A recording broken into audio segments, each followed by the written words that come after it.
Shalom and welcome to 2 Minutes of Torah. This year is entitled Parshat Toldot, Objectivity.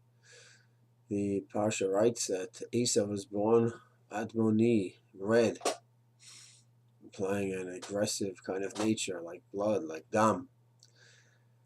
What's fascinating is the Tanakh has another case of one who is Admoni. That, of course, is Dovid. When it came to anointing Dovid, Shmuel went through all the brothers of Yishai, the sons of Yishai, brother after brother. No one was the right one. And finally Shmuel said, is there anyone else? So they brought Dovid in. He was a shepherd out in the field. And Shmuel saw he's Admoni. The Midrash records in our Parsha that Shmuel said to Hashem, I cannot anoint this individual. He's Admoni, he's aggressive, he's going to be killing people. And you'd think the answer that God would give him is, yes, he's Admoni. Yes, he has an aggressive nature, but he's going to channel it to the good.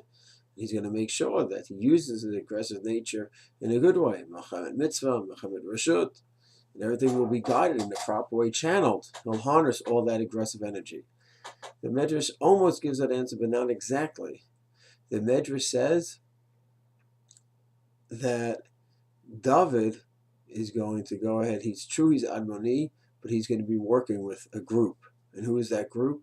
Based in the Sanhedrin. So that was the Nechama for Shmuel, and then he anointed him. What's incredible is that according to that Midrash, just to think that Dovid, he has Yiras Shamayim, his goal is to be a tzaddik, to follow Torah and mitzvah, so that should be enough for him to go ahead and use his aggressive nature in a positive way. He'll harness it because he's going to follow Torah and mitzvah. Not true. It's only when he has the Sanhedrin to balance him out, we could bounce off his ideas with the Sanhedrin, then there's the assumption that the aggressive nature can be channeled in a proper way. But if it's just a question of him on his own making decisions, his aggressive nature, his Admoni nature will go ahead and possibly cause him to make improper decisions and will not be objective. And only when it's bounced off of the Sanhedrin, where it's discussed with them and worked through, and then you have all the dayot back and forth, then we can assume it will be a healthy process.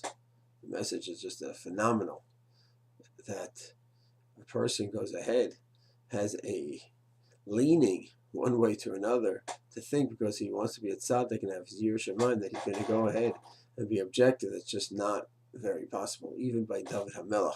We'll continue with this theme the next year as well.